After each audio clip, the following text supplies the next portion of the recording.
Welcome back dear listeners. I hope کہ آپ سبھی بہت اچھے ہوں گے. کافی دن سے میں نے کوئی ناول اس لیے اپلوڈ نہیں کیا کہ میں نے خود کے ٹائم کے لیے ایک بریک لی تھی، اور اب پھر سے کوشش ہے کہ میں ڈیلی کوئی نہ کوئی ناول اپلوڈ یا کوئی ایپیسوڈ اپلوڈ کر دیا کروں. تو اسی سلسلے میں آج ایک کمپلیٹ ناول اپلوڈ کرنے جا رہا ہوں. اس ناول کی فرمائش کی تھی نازش نے. وہ چاہ رہی تھی کہ کوئی فنی سا ناول ہو، تو یہ ایک لائٹ اینڈ فنی ناول ہے جو آپ لوگوں کو آئی ہوپ کہ بہت پسند آئے گا. اس ناول کا نام ہے لو آپ اپنے دام میں. اس کا مطلب یہ ہے کہ کوئی بندہ اپنی ہی کہیں بات میں پھنس جائے. اس کی رائٹر ہیں شمیم فضل خالق. اس ناول کی ہیروئن کا نام ہے انم. اس کے سسرال والوں کو یہ بیماری ہوتی ہے کہ وہ ہر بات میں انسان کو گھورنے لگ جاتے ہیں. میری سسرال تو سمجھو گھوریوں کی فیملی تھی. چھوٹی سی بات پر ایسے گھور کر دیکھتے تھے کہ مارے خوف کے سارا جسم پسینے میں نہا جاتا. اور تو اور میری سہاگ رات کو میرے میاں مجھے ایسے گھور گھور کر دیکھ رہے تھے جیسے میں کسی چڑیا گھر سے آئی ہوئی کوئی جانور ہوں. میں مارے خوف کے خود میں سمٹی جا رہی تھی کہ اچانک وہ ہنس کر بولے، بڑی اچھی لگ رہی ہے تم، بہت پیاری، بالکل کترینہ کیف جیسی. میں جانتی تھی کہ وہ فلمی ایکٹریس کے دیوانے ہیں، لیکن اس طرح گھور کر تعریف کی جاتی ہے کیا؟ میٹھی میٹھی نرم نرم نثار ہونے والی نظریں. میری نظروں کے سامنے ایک تازہ بڑی ہوئی کہانی کے الفاظ گھومنے لگے. لیکن بس وہ تو ایک کہانی ہے نا. میں نے ایک ٹھنڈی سانس لے کر سوچا کہ حقیقت کہاں کہانیوں کا مقابلہ کر سکتی ہے، اور یہاں تو قسمت بھی گھوریوں کے ساتھ باندھ دی گئی تھی. شادی کے اگلے دن میں ساس کو سلام کرنے گئی تو پہلے تو وہ جی بھر کر مجھے گھورتی رہی جیسے میرا پوسٹ مارٹم کر رہی ہوں. پھر کہیں جا کر سر پر ہاتھ رکھ کر مجھے دعا دی. شادی کے چند دن بعد ہی میں کچن میں گئی کہ خود کو سلیقہ مند بہو ثابت کر سکوں کہ ہمارے ہاں بہو کے ہاتھ سے کھیر پکوانے کی رسم نہیں تھی. بس سیدھے صبح بہو کچن میں جاتی اور کچھ بھی پکا لیتی، چاہے وہ کریلوں کی کڑوی ڈش ہی کیوں نہ ہو. صبح صبح کا وقت تھا. میری نند رضوانہ چولہے کے پاس کھڑی سب گھر والوں کے لیے ناشتہ بنا رہی تھی. میری کچن میں آمد کو اس نے حیرت سے دیکھا تو میں نے بڑے نرم سے لہجے میں سے کہا، ہٹو تم، ناشتہ میں بنا دیتی ہوں، بس تم مجھے گائیڈ کرو کہ کون کیا کھانا پسند کرتا ہے. میں نے اپنی آستینیں فولڈ کر کے گوندے ہوئے آٹے سے پیڑا بنایا اور مہارت سے گھی لگا کر بلدار پراٹھے بنانے لگی. اب میں تو اپنا کام کر رہی تھی جبکہ عرفانہ مجھے ایسے آنکھیں پھاڑ پھاڑ کر گھور رہی تھی جیسے میں کہیں اوپر والی دنیا سے تشریف لائی ہوں. اپنے اندر کی ناگواری کو چھپا کر میں نے ہنس کر پوچھا، جبکہ ہنسنے کو کس پاگل کا دل جا رہا تھا، کیا بات ہے رضوانہ، تم ایسے کیوں دیکھ رہی ہو مجھے؟ بھابھی، آپ کو تو اتنے اچھے پراٹھے بنانے آتے ہیں کہ جبکہ ہمارے گھر میں چپاتی توے پر ڈال کر گھی لگا دیا جاتا ہے. بس ایسے پراٹھے تو کبھی ہمارے گھر میں نہیں بنے. مجھے اس کی بات سن کر حیرت ہوئی تھی. بھلا ایسا بھی کوئی گھر ہو سکتا ہے جہاں پر پراٹھے نہ بنتے ہوں؟ خیر، اس دن سبھی نے ڈٹ کر ناشتہ کیا، بڑے شوق سے کیا، اور میری بہت ہی واہ واہ ہوئی. میں خوشی خوشی اپنا اور کاشف کا ناشتہ اپنے کمرے میں لے گئی تھی. وہ موصوف باتھ روم سے برآمد ہوئے تو پہلے میں اس پر لگے ناشتے کو گھور کر دیکھا اور پھر مجھے گھورتے ہوئے بولے، یہ پراٹھے کس نے بنائے ہیں؟ میں نے کہا، میں نے بنائے ہیں. واہ، کیا سچ میں؟ وہ مجھے پھر سے اسی طرح گھورنے لگے جیسے میں نہ جانے کس دیش سے آئی ہوں. ہونا تو یہ چاہیے تھا کہ میں خوشی سے نہال ہو جاتی، لیکن اس کے برعکس میں پھوٹ پھوٹ کر رونے لگی. کاشف کے تو ہاتھ پاؤں پھول گئے. ارے کیا ہوا تمہیں؟ کیا تم سے زبردستی پراٹھے بنوائے گئے ہیں؟ وہ پریشانی سے مجھے دیکھتے ہوئے پوچھنے لگے تو میں نے کہا، نہیں. تو پھر یہ رونا کیسا؟ آپ مجھے گھور رہے تھے. میں نے صاف صاف کہہ دیا. بس اب مزید لگی لپٹی رہ مجھ سے نہیں ہو سکتی تھی. نہیں، میں تو تمہیں بس دیکھ رہا تھا. وہ بڑی معصومیت سے کہنے لگے تو میں نے کہا، نہیں، آپ مجھے گھور رہے تھے. اچھا؟ وہ اپنے بالوں کو کھجاتے ہوئے بولے، میں تو ایسا ہی دیکھتا ہوں. اب تمہیں گھورنا لگتا ہے تو اچھا چلو، پرومس کرتا ہوں اب تمہیں نہیں دیکھوں گا، مطلب نہیں گھوروں گا. وہ تو میری توقع سے بھی بڑھ کر صلح جو نکلے تھے. میں جھٹ پٹ مان گئی اور آنسو پہنچتے ہوئے خوش دلی سے بولی، چلے ٹھیک ہے پھر، اب آپ یہ پراٹھا کھا کر بتائیں کہ کیسا بنا ہے. پراٹھا تو بڑا زبردست بنا ہے. آج سے پہلے میں نے ایسا پراٹھا کبھی نہیں کھایا. وہ بڑے بڑے نوالے لیتے ہوئے بولے، لیکن نظریں پراٹھے پر نہیں بدستور مجھ پر تھی، اور وہی گھورنا تعریف وصول کرنے کا سارا مزہ کرکرا ہو گیا تھا۔ ابھی انہوں نے وعدہ کیا اور ابھی بھلا بھی دیا۔ میں شکایتی نظروں سے انہیں دیکھ رہی تھی، لیکن وہ کچھ سمجھ بھی نہیں پا رہے تھے۔ یا خدا، میں کدھر جاؤں؟ میں نے دونوں ہاتھوں پر میں اپنا سر تھام لیا۔ وہ حیرت سے مجھے دیکھنے لگے اور میں غصے میں اپنے کمرے سے باہر نکل آئی۔ اماں کو اپنے ہاتھ کی سبزی پسند تھی۔ جب بھی میں سبزی کاٹتی تو وہ فرمائش ضرور کرتی، بیٹا ذرا سبزی دکھا دو کہ کیسے کاٹی ہے، اور میں سبزی کا تھال لے کر ان کو دکھاتی۔ کبھی انہیں پسند آ جاتی اور کبھی وہ نرمی سے کہتی، بیٹا یہ کریلے قیمے میں چھوٹے چھوٹے کٹے ہوئے اچھے لگتے ہیں، تم نے گوشت میں پکانے والے کاٹے ہیں، جاؤ اسے چھوٹا چھوٹا کاٹ کر لے کے آؤ۔ اور میں سعادت مندی سے ان کی بات مان لیتی۔ اس دن بھی میں نے کریلے کاٹے تو خود ہی سبزی کا تھال لے کر انہیں دکھانے لے گئی۔ اب میں وہ تھال لیے ان کے سامنے کھڑی ہوں، لیکن وہ سبزی دیکھنے کے بجائے مجھے گھور رہی ہیں۔ دیکھ کیا رہی تھی بلکہ الٹا گھور رہی تھی مجھے۔ مجھ میں مزید برداشت نہ رہی تو تھال وہیں چھوڑ کر غصے میں ان کے کمرے سے نکل آئی۔ عجیب تماشا ہے یہ بھائی، میں سبزی دکھانے لائی تھی یا اپنا تھوبڑا دکھانے؟ ایک نظر کے بعد انہوں نے کریلوں پر دوسری نظر نہیں ڈالی، بس مجھے گھورتی رہی۔ مجھے شدید قسم کا رونا آیا تھا۔ میں وہیں کچن میں کرسی پر بیٹھ کر رونا شروع کر چکی تھی۔ عجیب سرکش کے تماشے والے گھر میں آ گئی تھی میں۔ اسی دوران کاشف مجھے ڈھونڈتے ہوئے کچن میں آ گئے۔ ارے تم اس طرح رو کیوں رہی ہو؟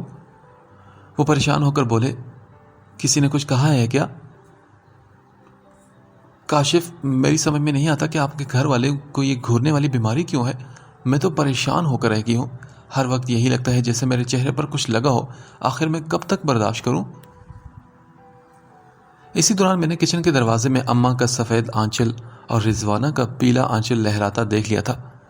شاید وہ لوگ بھی صورتحال جاننے کے لیے آئی تھی، لیکن مجھے اس بات کا کوئی ڈر نہیں تھا کہ انہوں نے سب کچھ سن لیا ہے۔ اچھا ہے نا، سن لے۔ آج آر یا پار کا فیصلہ ہو جائے۔ آخر بندہ کب تک گھورتی نگاہیں برداشت کرے گا؟ کاشف بیچارے تو پریشان ہو کر بولے، انم پلیز چپ کر جاؤ، دیکھو تم جسے گھورنا کہتی ہو نا، وہ ہم سب کے دیکھنے کا سٹائل ہے یار، تم یہ بات دل پر کیوں لے لیتی ہو؟ میں نے ان کی بات کا کوئی جواب نہ دیا۔ کتنی دیر میں منہ موڑے بیٹھی رہی اور پھر کاشف کی منت سماجت پر اندر اپنے بیڈ روم میں آ گئی۔ لیکن اس دن احتجاجاً میں نے نہ ہانڈی بنائی اور نہ ہی کوئی کام کیا۔ گھوریوں کے خاندان کو کچھ تو سزا ملنی چاہیے نا، میں نے دل ہی دل میں سوچا، اور شام تک اپنے بیڈ روم میں بیٹھی مزے سے ٹی وی دیکھتی رہی۔ اس دن میں نے ٹی وی کے گلزار سے حلوہ پوری کی نئی ترکیب نوٹ کر لی تھی۔ سنڈے آیا تو میں نے رضوانہ سے کہا، آج ناشتے میں حلوہ پوری بنا لیتے ہیں۔ وہ جھٹ سے میری بات مان گئی اور میری مدد کرنے لگی۔ رضوانہ اپنا اور اماں کا ناشتہ اپنے کمرے میں لے گئی، جبکہ میں اپنا اور کاشف کا ناشتہ اپنے بیڈ روم میں لے آئی تھی۔ اس گھر میں ناشتہ الگ الگ کرنے کا رواج تھا۔ پوریاں بہت ہی مزے کی بنی تھی، حلوہ بھی کھلا کھلا اور خوشبودار لگ رہا تھا۔ میں بہت ہی ایکسائٹڈ تھی اور کاشف کے واش روم سے نکلنے کی بے چینی سے منتظر تھی۔ وہ جیسے ہی بالوں کو تولیے سے پہنچتے ہوئے باہر نکلے تو میں نے میز پر سجائے ناشتے کی طرف اشارہ کرتے ہوئے کہا، کاشف دیکھیں تو آج میں نے کتنا لاجواب ناشتہ بنایا ہے، جانتے ہیں یہ گلزار کی ریسیپی ہے۔ ہاں، یہ گلزار کون ہے؟ وہ تولیے سے سر رگڑتے ہوئے بولے، ارے آپ گلزار کو نہیں جانتے؟ بہت ہی مشہور شیف ہے، ٹی وی پر آتا ہے اور سارے لوگ اس کے دیوانے ہیں۔ اچھا، اور اب تم اس کی ریسیپی بنا کر مجھے دیوانہ بنانا چاہتی ہو؟ لیکن جان، ہم تو یہ سب کھائے بغیر بھی تمہارے دیوانے ہیں۔ وہ ہنس کر بڑے رومانٹک انداز میں بولے تھے۔ بس کریں، ہٹیں بھی آپ، میں اترا کر بولی اور میز پر جھک کر چائے بنانے لگی۔ انہوں نے اس دن ڈٹ کر ناشتہ کیا اور ہر نوالے کے ساتھ میری تعریف کرتے رہے۔ میں دل ہی دل میں خوش ہوتی رہی، لیکن برتن لے جاتے ہوئے میں سوچ رہی تھی کہ کاشف نے آج نظر اٹھا کر مجھے دیکھا تک نہیں۔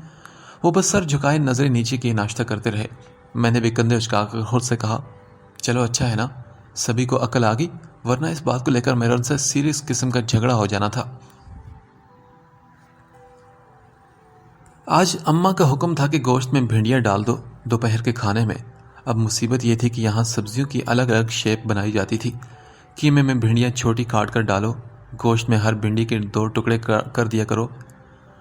میں نے بڑی محنت سے بھنڈیاں کاٹ کر حسب عادت اماں کو دکھانے لے کر گئی تو اماں نے بڑے غور سے تھال میں کٹی ہوئی بھنڈیاں دیکھی اور پھر بولی، ہاں بیٹا بالکل ٹھیک ہے، بس جو یہ زیادہ بڑی بھنڈیاں ہیں نا، ان کے 2-3 ٹکڑے اور کر دیا کرو، آج تو چل جائیں گی، آئندہ کے لیے خیال رکھو۔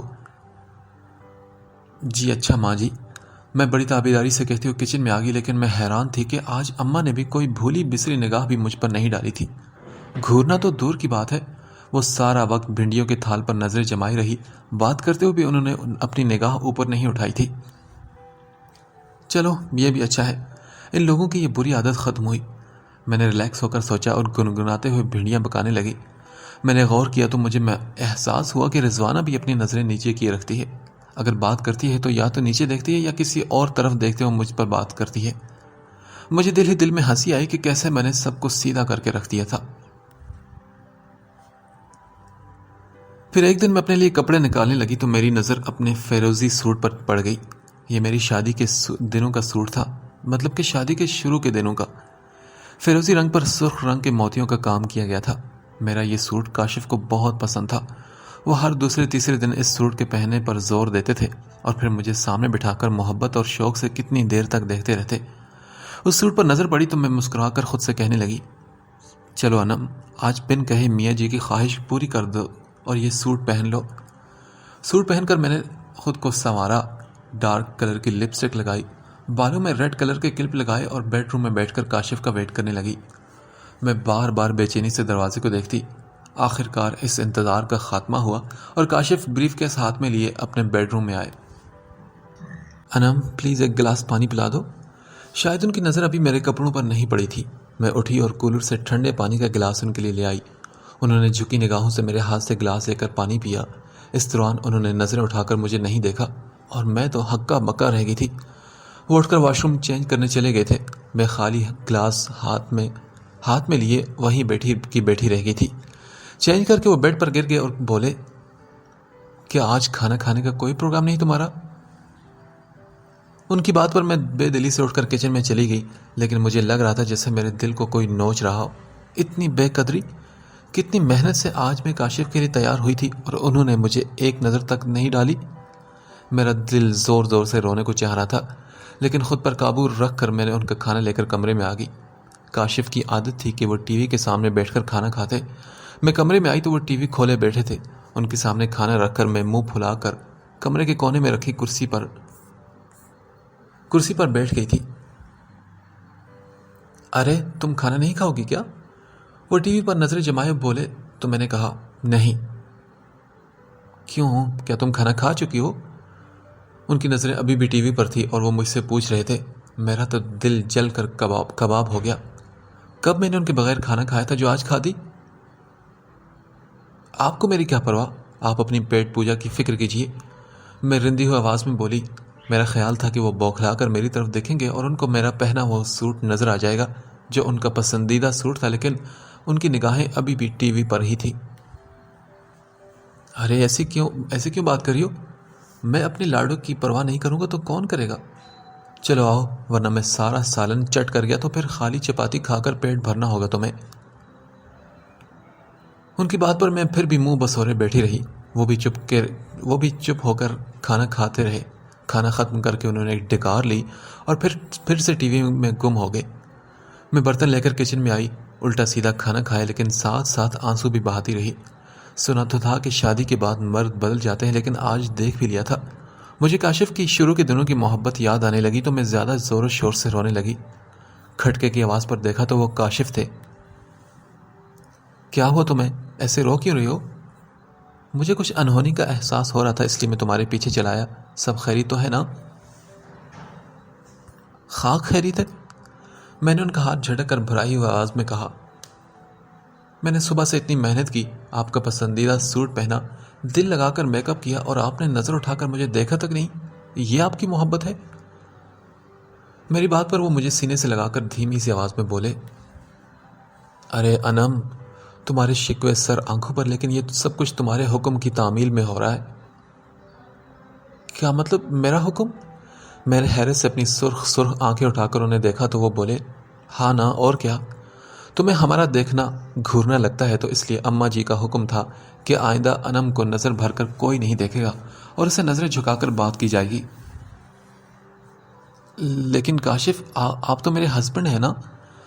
میں ہکلا کر حیرت کے سمندر میں ڈوبتے ہوئے ابھرتے ہوئے بولی تھی، ہاں ہوں تو، لیکن شوہر غریب کا دیکھنا بھی تو تمہیں گھورنا لگتا تھا نا، اس لیے ہم نے سوچا کہ نہ ہوگا بانس نہ بجے گی بانسری۔ میرا محبت سے دیکھنا اگر تمہیں گھورنا لگتا ہے تو ہم اپنے دل پر بھاری پتھر ہی رکھ لیں گے۔ ان کی بات پر میں کنفیوز ہو کر بولی، نہیں کاشف، ایسا نہیں۔ دیکھو تو، یہ تو تمہارے ساتھ ساتھ میرے ساتھ بھی ظلم ہے نا، کہ آج ہماری بیگم ہمارے لیے سج سنور گئی، ہمارا پسندیدہ سوٹ پہنا، لیکن اسے دیکھنے پر پابندی۔ یہ ہمارا امتحان نہیں تو اور کیا ہے؟ وہ اپنی نظروں میں شوق کا طوفان لیے مجھے دیکھ رہے تھے، میں ان کے بازوؤں کے گھیرے میں تھی۔ پھر میں بولی، کاشف، شاید میں غلط تھی۔ میں نے شرمندگی سے چور چور لہجے میں کہا۔ میں دل ہی دل میں سخت شرمندہ ہو رہی تھی۔ کاشف نے کوئی جواب نہ دیا، وہ مجھے اپنے بازو میں تھامے بیڈ روم میں لے گئے تھے۔ پھر اپنی غلطی پر میں نے اماں اور رضوانہ سے معافی مانگ لی۔ حالات پھر سے پہلے جیسے ہو گئے تھے۔ وقت کے ساتھ ساتھ میں بھی ان کی گھوریوں کی عادی ہو گئی تھی۔ گڑیا اور شاہد کے آ جانے کے بعد جہاں جہاں مصروفیت زیادہ ہوگی وہاں میں اس ماحول میں بھی رچ بس گئی تھی۔ لیکن ابھی کل ہی ایک ایسا واقعہ پیش آیا جس نے مجھے بوکھلا کر رکھ دیا تھا۔ کل میرے تائے کے بیٹے سلمان کی شادی تھی، جس میں شرکت کے لیے زیبی کینیڈا سے آئی تھی۔ زیبی نہ صرف میری تایا زاد بہن تھی بلکہ میری بہت اچھی فرینڈ بھی تھی۔ میں شادی میں شرکت سے زیادہ اس بات پر خوش تھی کہ زیبی سے میری ملاقات ہوگی۔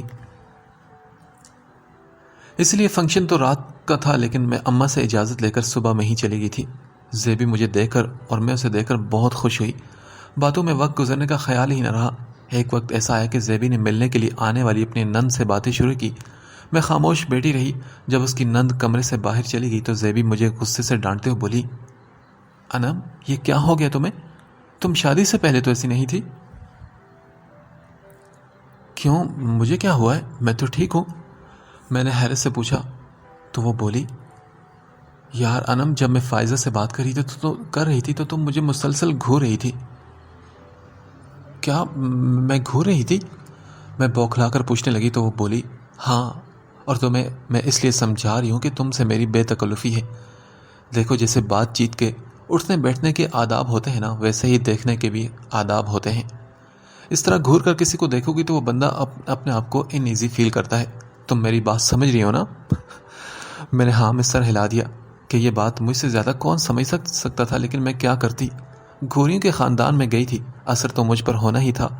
افسوس کہ انہوں نے بھی مجھے اپنے رنگ میں رنگ لیا تھا۔